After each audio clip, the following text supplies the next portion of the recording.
All right, welcome back to another interview on Score Society TV. Today we got another Philly legend, a Temple legend.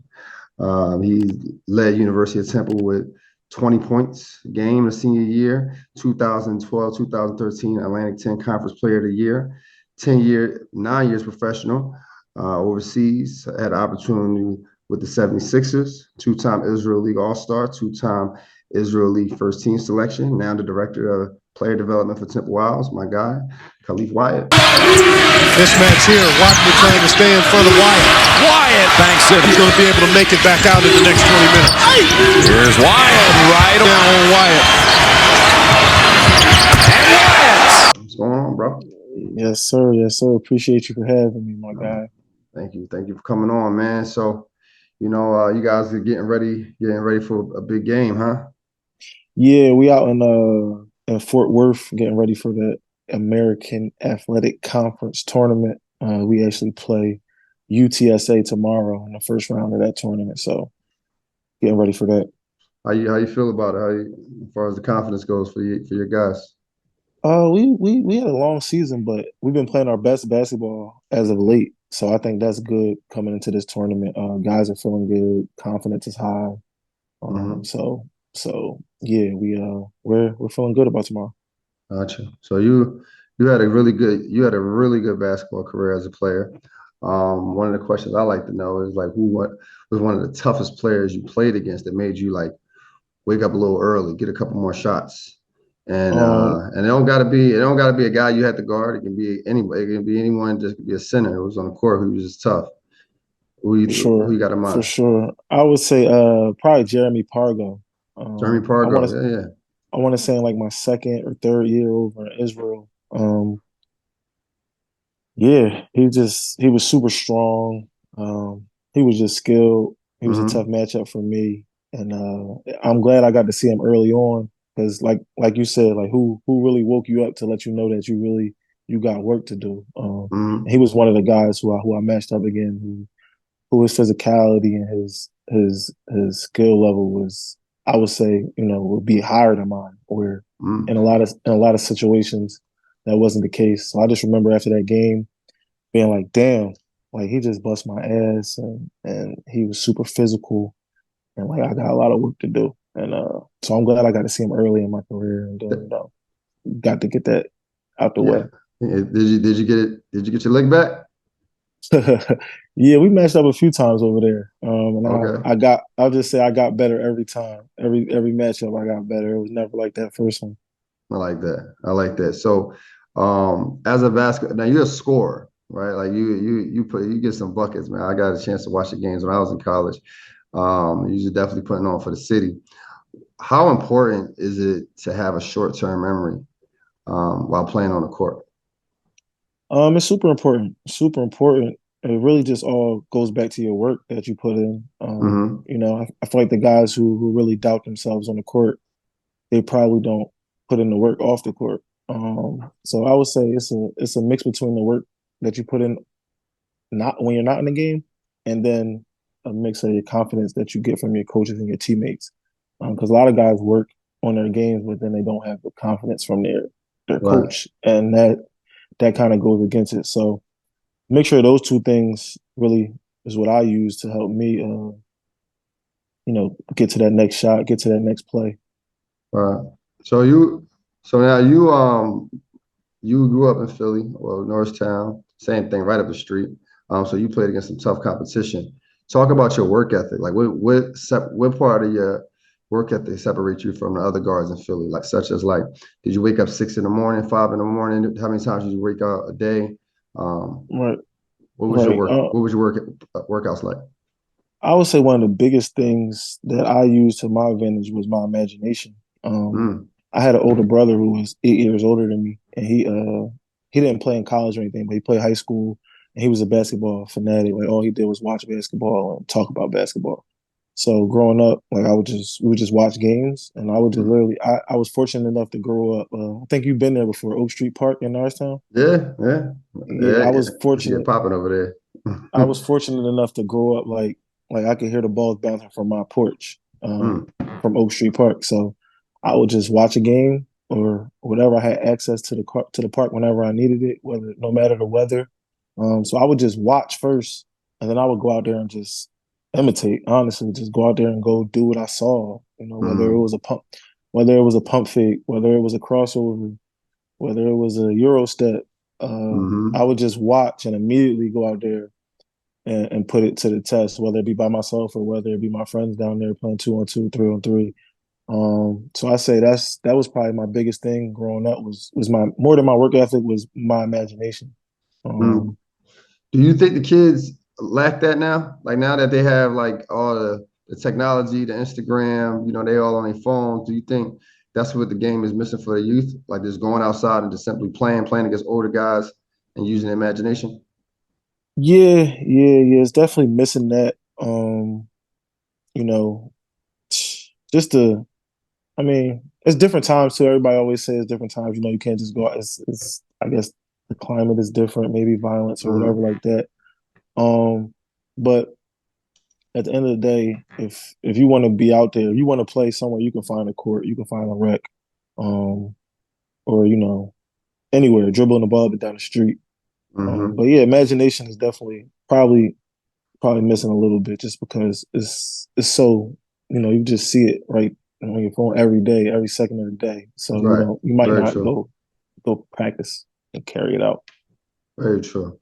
So, and there's a lot of guys going into college, and one of the things that some kids don't know about is that freshman wall, or you hit them roadblocks when you're just having bad games, or you just can't figure the coach out, or can't figure the plays out.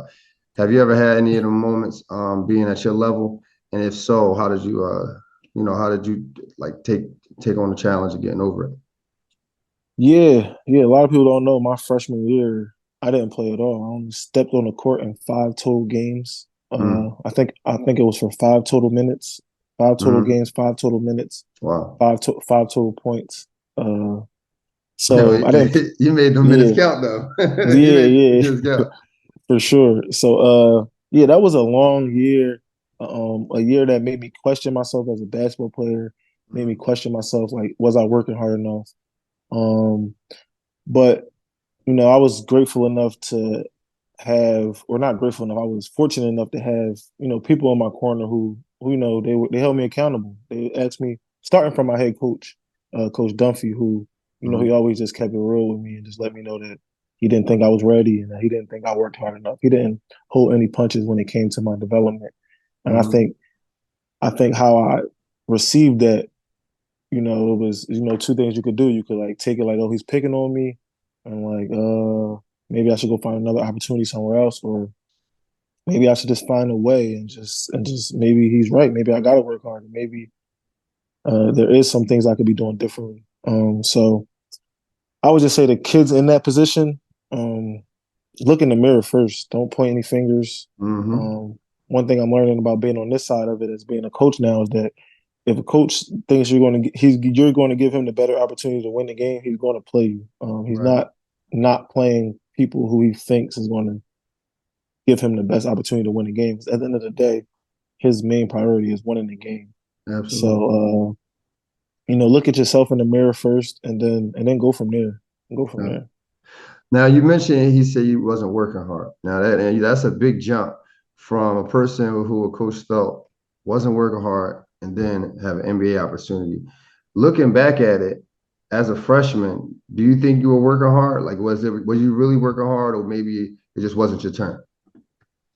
It's a mixture of both. Mm-hmm. Learning how to work is a big thing that a lot of freshmen they don't know how. You don't, unless you grew up in a basketball family or you watched it up close and personal. You don't know that like just going to practice and shooting a couple shots after practice, that's not enough. That's not working. Right. Um, so I feel like I didn't know how to work. I feel like I thought I was working because I was going to practice, maybe got us some shots after practice or before practice, but it's a lot more that goes into it. So I think that freshman year, watching some guys that were older than me, like Ryan Brooks, he was a main guy. He was a senior, Mm-hmm. and he just worked. Like he knew how to work. He was there before practice, after practice, stretching, taking care of his body, training room. But just watching that for a full year, um, kind of like taught me how to work. And then from there, just I just started really doing what they were doing, being in the gym and following that lead and that recipe, and Right. that helped me a lot. So that's what you changed. You started coming to the gym earlier. I mean, do you remember how many shots you would shoot after or before a practice? So the main thing I changed was my approach to practice, my approach to before practice, my approach to after practice. It was more like as a freshman coming in, it was like, oh, I got to be at practice. It was more of like a responsibility rather than like my job, where it's like, this is. I need to do these things to give myself the best opportunity to play. Mm-hmm. So I just changed my approach to all of those things. Not that I did more or less of anything necessarily, but I changed my approach to it and how I was approaching it. Gotcha. So your senior year, after your senior year, you had an opportunity to play for the Sixers. How was that? That was cool. That was cool. After my senior year finished up, I went undrafted. The Sixers invited me to summer league. Mm-hmm. Um, and yeah, quick funny story about summer league. How I was like the last man on the bench, probably Yeah. going into it, and We then love we love these NBA stories, man. Tell us something. yeah, yeah, it was so I'm probably like they just drafted Michael Carter Williams. Going into it realistically, I'm probably like the fifth or sixth guard that they're bringing down to Orlando for summer league. Mm-hmm. So it just so happened that Justin Holiday was on the team, and his brother was getting married that summer. Mm. So he had to leave for like three days to go for the wedding. So that bumped me up a spot. Then Travis Leslie, this freak athlete from Georgia, Mm-hmm. uh, I he remember ended up him. like the first practice or something like that. He ended up like hurting himself, like his quad or something like that. Mm. So I went from like literally getting on the plane, going down there like, oh, I'm probably not like I'm just going, go through this and hopefully something come from it. To literally like 2 days later, I'm in the starting lineup for the first game It's down in summer crazy. league. I'm like, oh. So long story short, I ended up leading the summer league team in scoring, Mm. and they invited me to training camp after that. So that was cool. Nice. Nice. Do you feel like you got a fair shot at it? Like, do you feel like it's more political at that level? I mean, I think that's what the kids want to know, how to make the NBA. Right. So I think I ran into a bit of, I would say, bad luck, timeliness. Timing is everything. So I Mm-hmm. went to summer league, and the coaches they had just fired Doug Collins, and the coaches for summer league was Aaron McKee and Michael Curry, Mm. who were Doug Collins' assistants.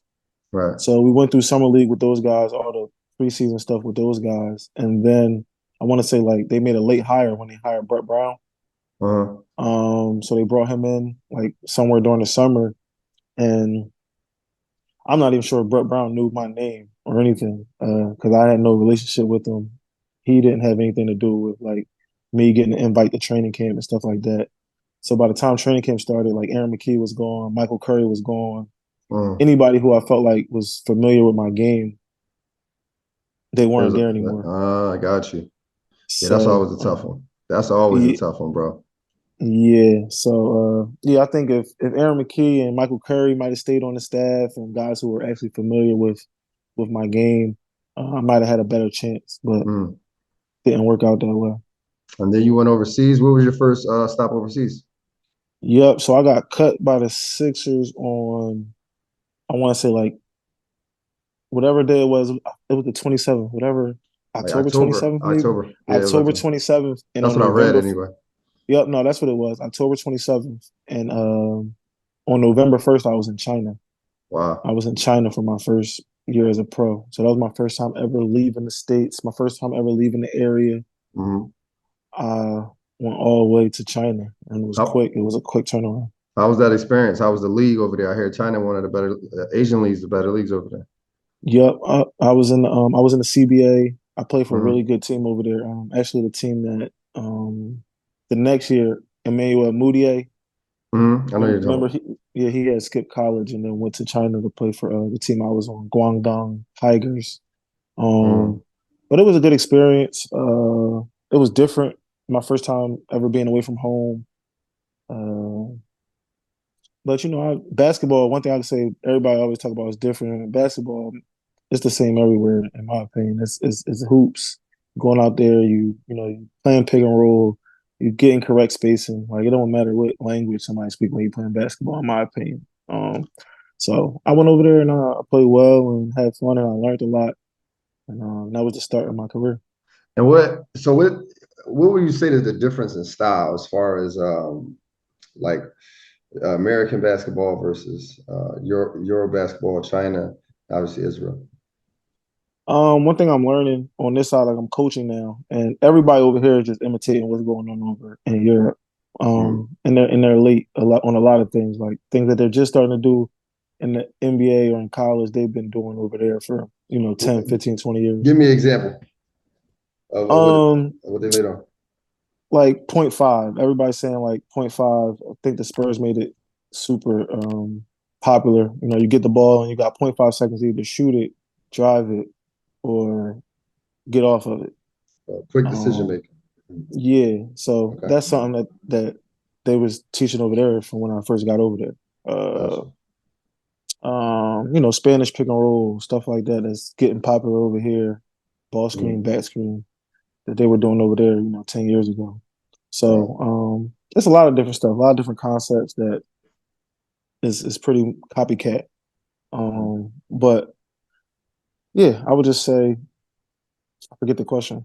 No, the question is, what's the difference, like as far as the culture, as far as the basketball culture over there? Yeah, I would say it's more team concept. It's more team. How we gonna get a bucket using all 5 guys, as opposed to how we gonna get a bucket using these 2 guys in this action. They're more, everybody's involved in the play. Every action's a scoring action. So it's like I would say it's more 5 guys, unity, motion, everybody touching the ball. Gotcha. As opposed to, let's try to get a mismatch, or let's just run high pick and roll. So it's a little more low, I would say, over there. So now that you're a coach, are you doing any scouting for Temple? Not really. My main responsibility is just being on the court with guys and watching film of them and helping them individually. So being a former standout athlete, what do you look for in a player to say, yeah, he got it, he's gonna be a star in a couple of years? What's an important characteristic trait you would see in a player? I'm big on IQ. I'm big on like, did he see that? Like, did he come off the screen and did he see what I think he could see? What I think he should have saw, or is he just playing off talent and instinct? It's a difference. So like, firstly, I want to see if they know how to play. If they passing the ball on time, on target to their open teammate. If they can understand help side defense and being the low man and trapping the box or whatever, however you want to do it. So first thing I'm looking at IQ, and then of course everybody wants people that are athletic and can jump and stuff like that. But I'm big on, do they know how to play? And I feel like if they know how to play, that gives people a jump on some guys. Now if they know how to play and they're athletic too, and they can shoot too, and they can block shots and all that stuff, that helps as well. But I like to start with knowing how to play.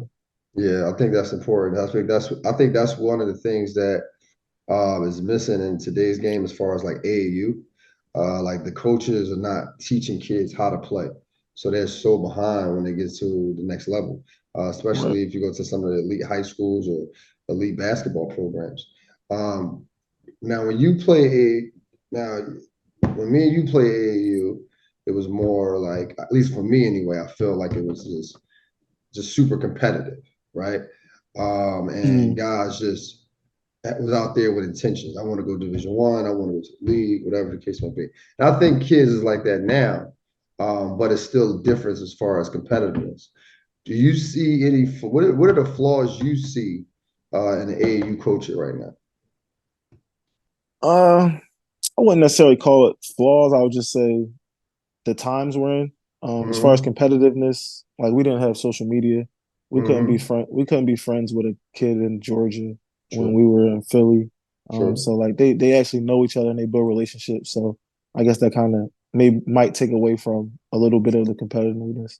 Mhm. Um, but as far as flaw, I would take it to the parents, and I Mhm. would say I'd be valuing like at ninth, 10th, 8th grade, I'd be valuing player development over exposure Mhm. um at those stages, because at the end of the day, like I believe the cream's always going to rise to the top. If you're not on the what they call it, like a sneaker circuit in 8th, ninth, 10th grade, it's Uh-huh. not the end of the world if you're intentionally working on your game and getting better and learning how to play, as opposed to being on like a sneaker team and winning tournaments and going all over the world, but you're not learning how to play. And it's almost like fool's gold, because when you eventually you're going to get to the next level or whatever, and you're going to hit a wall, and it's going to be like, Yeah. damn, why didn't I been notice? So I would just say the focus going up until like 11th grade, because at 11th, 12th grade, like you should want exposure. You should Right. want to play versus everybody in the country and give yourself the best opportunity to go play, at the next level. But going up Absolutely. until them stages, I would just value development. Like I Mhm. wouldn't be so focused on, what tournament this guy's going to, or who's got this guy ranked here. I would just be super locked in on getting better, and then you'll catch up to them guys later. Now you're a father, right? Hmm. You have a boy or girl? I got a boy and a girl. Boy and a girl. Okay. So what do you think if they wanted to play basketball? I don't know if they're playing basketball right now or not. When's a good age for them to start playing AAU for you? Start playing AAU travel basketball. Yeah, I I would mean, say like six. I would say like 6, 7th grade is not too early, but it wouldn't go in front of the work. It wouldn't go in front of the development. Like no gotcha. matter what, like if my son is in 6th grade, my daughter's in 6th grade, they want to play travel basketball AAU, that's fine. But that wouldn't over it wouldn't over it wouldn't trump the work. Like we gotta be in the gym getting better. That's Gotcha. first. Like even if it Hmm. was like a conflict of like, I don't know, what kind of conflict it could be. Maybe it's a skill development camp ran by Phil Handy on the Saturday, Hmm. and you got a 6th grade game.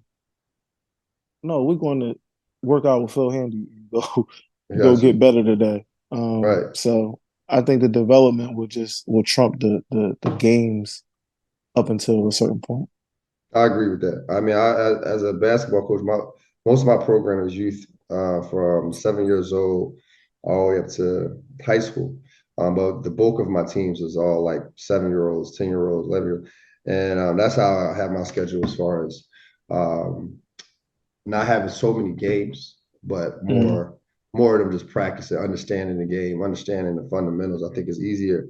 I think everything is easy once you have like the fundamentals. You know what I mean? Like math is extremely easy when you know how to do the multiplication, the add, and subtraction. for Um, sure. so you as a coach, if you can go back and talk to the younger you, what advice would you give yourself? I would start in like ninth, 10th grade, and I would just be focused on getting in the best physical condition ever. Mm, I would start taking my body more seriously more mm, early. Because at the end of the day, if you're in 8th, 9th grade and you know that your goal is to be a professional basketball player, then mm, you shouldn't have McDonald's. Like McDonald's shouldn't be in your diet. mm, You shouldn't be drinking orange soda five mm. times a day. Like you should be 5 times a day, approaching it. crazy. Yeah, you should be like, if that's your goal, if you have like I had a clear goal at 8, 9 years old that I wanted to be a professional basketball player. Did you like write it down? How did you go? How did you think of that go? No. Yeah, I wrote it down. Every time you get one of them projects in 5th grade, what do you want to be when you get older? I want to be an NBA basketball player. I want to play Division 1 basketball. Mm, So that's the only thing. That was one of, honestly, looking back, that was one of my biggest like strengths, is that I've only ever seen it going one way. Like I only mm, ever seen it. I never like was like, oh, damn, maybe I'm gonna be a school teacher. Like up until all the way till it was over, like I only ever seen myself being a professional basketball player, and I think it's there's some strength in that for sure. No, for sure, Um, absolutely, hundred for percent. sure. But Especially, go ahead. no, you go on. You got it. No, I was going to say, especially when you put in the work in. I think that's the biggest thing. Because from your story alone, it just sounds like you put the work in. I mean, you just didn't want to be a professional basketball player. You was like, look, I'm not getting playing time in my freshman year. Hey, man, like I'm gonna change the way I do things. I'm gonna change the way I look at this. So I think that's key. I think that goes back to what you said earlier about just having an imagination. I I'm with you. Like I understand at times it's changed how we interact with people, how we spend our day versus how Mm, we were when we were kids. We would go outside and everything, but now it's like we got our phones. We can see outside from our phones, and we do it faster. hmm But I think that imagination is no longer there no more. You know what I'm saying? Like you had to imagine yourself playing at the highest level. Now kids they see it and they got so many things to distract them from that imagination or that pursuit of being at the highest level. It kind of hinders the process of their growth. No, Um, for sure. For sure. so, last question for you. We got Gabe. We do who you got. So we're going eras, NBA eras. It's the '90s, right? It's Jordan, Anthony Hardaway. You could even shit AI in there too at the end. Mm, Um, you got 2000s where Kobe, AI, Vince, Mac, Bron reign supreme. hmm 2010s, probably more Bron, Melo, Wade, or the 20s, like right now. What era you like the best?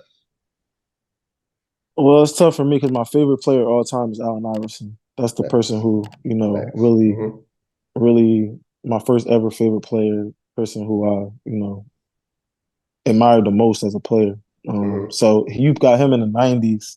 He's in the late '96. He was drafted, so Yeah, he late 96, '90s. late He late 90s. '90s, But he late reigned '90s. So supreme in the 2000, early 2000. That was his space. right. So yeah, I'm gonna go with the 2000s, man. Yeah. Like even like later, like all right. So you got AI, Vince Carter, and those guys when they was like Ray Allen, but then Mm. you come into Bron. Like Bron is, in my opinion, the best player ever. Yeah. Um, I'm just with you on from that. just from top to bottom, man. Just his longevity, how he goes about the game, plays he makes, man. I don't think. And I love Michael Jordan too, but yeah, I don't think. I just think LeBron is the best player of all time. I agree. Um, but yeah, I would say the 2000s, man. Bron, Kobe, AI in them early 2000s, Vince Hmm. Carter, Shaq. I think it was the perfect mix of like skill, and then it was still competitive. Not like how NBA today is a little. I mean, it's competitive, but it's a little more Showtime than it was in '02, '03, '04. It was a little more like Yeah, a I mean, little more I feel like that All-Star game kind of set the record straight as far as like what era was more competitive. I was just watching something where I mean, you think about that All-Star game. They have almost 400 points. They shot 3 free throws the whole game. Like, you know what I'm saying? It's like back then, you talking the game with Stephon Marbury, Allen Iverson, Ray Allen, all in it. They was getting after it. They was trying to win the game. hmm But I mean, much as I want to give you pushback, bro, I'm with you on this one. I talked about this on a take about the competitive nature from the '90s to now, and I think it's because of what you said earlier. Um, Guys now have more connection to each other. It's like you could be friends with someone in Georgia and you could live in Philly. So by the time right, y'all meet, y'all friends. So y'all not really right, y'all don't have as much to prove. And then y'all already popular if right. you're already on it. So I agree with you, bro. I'm with you 2000s all day. But look, Yeah, man, no, for sure. I ain't gonna take too much of your time, man. I really appreciate you taking the time out talking with me, man. I'm gonna make sure I get you some shorts. Make sure you send me your address where you want me to send them. And then shit, man. I'm gonna keep an eye on your aisles, bro. Got you, man. I appreciate you. Thanks for having me, man. And keep grinding. And best of luck with everything you got going on. Appreciate that. Appreciate that, bro. Yeah, I'm gonna keep doing my thing with this, man. I like y'all stories, bro. I mean, you one of the guys, like we talked off camera. We got mutual friends, and my man Wu used to talk about you a lot. You said we we met before, but I'd have been at play so much. You probably you younger than me too, so you know what I'm saying. So yeah, man. Like I said, I love to see the growth, and I love to see what you did for the Temple. I mean, I was rooting for you when I heard you with the Sixers, bro. So I'm glad everything worked out, and man, I hope you guys take it home tomorrow. Appreciate it, bro. All right, man. I'm gonna let you go. That's another episode for Score Society. Make sure you guys like, subscribe, share, comment. Until next time.